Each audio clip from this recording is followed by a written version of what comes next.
A very good afternoon and welcome to Khanty-Mansijsk. As in 2003, the city hosting the Biathlon World Championships. It's the first day and it's the first time that all the nations have put a strong team into the mixed relay. That is the first event off, and the program has been scheduled to ensure that the best athletes are present, and that is exactly the case. A massive field, 26 teams in all, including Great Britain, but the hot favourites for today, Germany, Russia, France, Norway, Sweden, all standing a chance of taking the first gold medal. Frank Kluck is working alongside Sigi Heinrich in the German commentary team. Frank Kluck ist bei uns, unser Eurosport-Experte.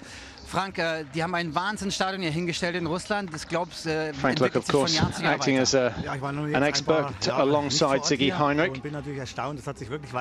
And just being asked about the stadium here, which has been redesigned for these World Championships. In 2003, the World Championships were impressive, but ever since then, with successive years hosting the World Cup, it's getting bigger and better. Die letzte Weltmeisterschaft 2009 mit keinem geringeren als Ole mit 4 Goldmedaillen. Was a successful World Championships for